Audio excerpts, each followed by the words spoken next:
بسم الله الرحمن الرحيم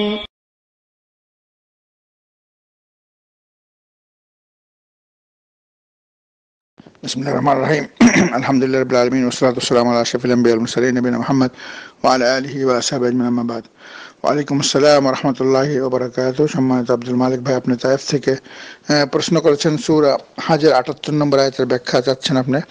তো ৭৮ নম্বর আয়াতের যে তরজমা পড়লে আপনি ক্লিয়ার বুঝে যাবেন যে ৭৮ নম্বর আয়াত আল্লাহ তাআলা বলতেছেন, আউযু বিল্লাহি মিনাশ শাইতানির রাজীম, ওয়াজাহিদু ফিল্লাহি হাক্কা জিহাদিহি হুয়া ইজতাবাকুম ওয়া মা জাআলা আলাইকুম ফিদ-দীনি মিন হারাজ মিল্লাতা আবিকুম ইব্রাহিম ওয়া সাম্মাকুমুল মুসলিমিন মিন ক্বাবলু ওয়া ফি হাযা লিয়াকুনা আর-রাসূলু শাহীদান আলাইকুম ওয়া তাকুনু শুহাদা আলান-নাস ওয়া আকিমুস সালাতা ওয়া আতুজ যাকাতা ওয়া আতাসিমু বিল্লাহি হুয়া মাওলাকুম ফানি'মাল মাওলা ওয়া নি'মান নাসির।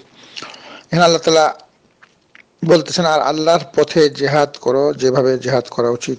তিনি তোমাদেরকে বেছে নিয়েছেন দিনের ভিতর, তিনি তোমাদের উপর কোনো কঠোরতা চাপিয়ে দেন নাই।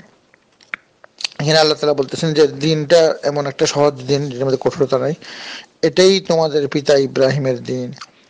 অর্থাৎ যে দিনটা আল্লাহর পক্ষ থেকে আসছে এইটাই ইব্রাহিম আলাইহিস সালাম এই দিনেই উনি অনুসরণ করেছেন।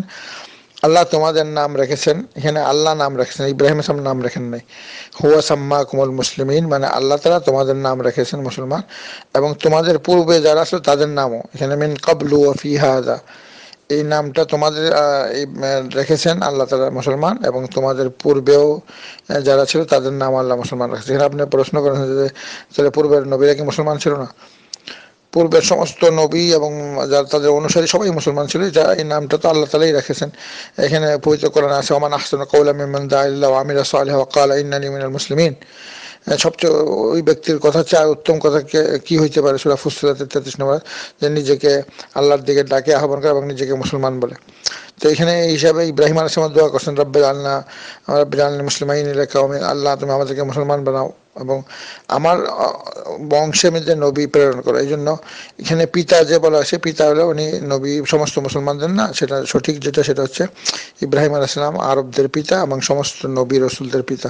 কারণ ইব্রাহিম আলাইহিস সালাম বংশের সমস্ত নবীরা আসছেন, ওনার ছেলে ইসমাইলের বংশে রাসূলুল্লাহ সাল্লাল্লাহু আলাইহি ওয়াসাল্লাম জন্ম হয়েছেন, আর ইয়াকুবের বংশে বাকি সমস্ত বনী ইসরায়েলের যে নবীরা তারা জন্ম হয়েছেন। তাহলে উনি সমস্ত নবীদের পিতা, এই হিসাবে সম্মানসূচক ওনাকে আখ্যায়িত করা হয়েছে যে উনি উম্মতে মুহাম্মাদী সমস্ত মুসলমানদেরও পিতা। কিন্তু সত্যিকারভাবে উনি হচ্ছেন বংশগত যেটা সেটা হচ্ছে আরবদের পিতা এবং কোরেশ বংশের পিতা, কোরেশ বংশে যারা মুসলমান তাদের পিতা।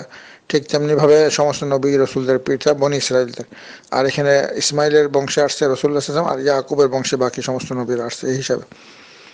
আর নাম রেখেছেন আল্লাহ রাব্বুল আলামিন, হুয়া সাম্মাকুমুল মুসলিমিন, আল্লাহ রাব্বুল আলামিন আমাদের নাম রেখেছেন মুসলমান, আমাদের পূর্বে যারা তাদের নাম। এটা কি কারণে? এই কারণে যে সমস্ত নবীরা যেন আমাদের ব্যাপারে সাক্ষী দেয়।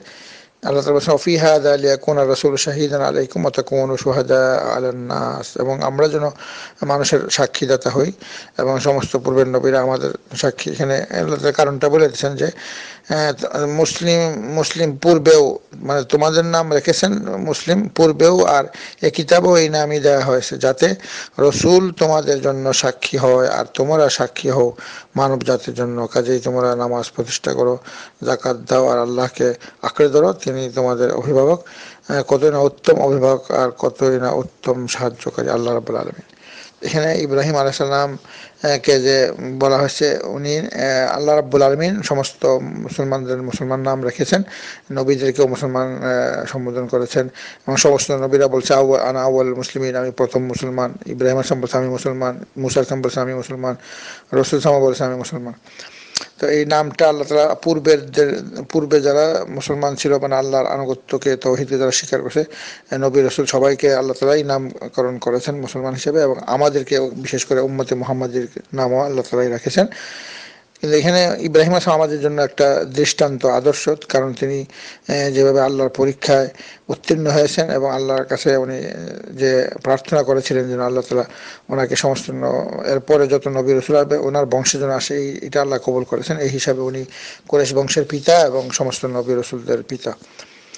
আর এই হিসাবে যেহেতু নবী রাসূলদের পিতা, এই হিসাবে ওনাকে সম্মানসূচক মুসলমানদেরও পিতা বলা যায়, তাতে কোনো অসুবিধা নেই। আল্লাহ রাব্বুল আলামিন আমাদের সবাইকে পবিত্র কোরআনের সবগুলো জিনিস বোঝার, যেভাবে আল্লাহ তাআলা উল্লেখ করেছে সেভাবে বোঝার এবং গ্রহণ করার তৌফিক দান করুক। সাল্লাল্লাহু আলা নবিয়িনা মুহাম্মদ ওয়া আলা আলিহি ওয়া আসহাবিহি আজমাইন বিরহমাতিকা ইয়া আরহামার রাহিমিন।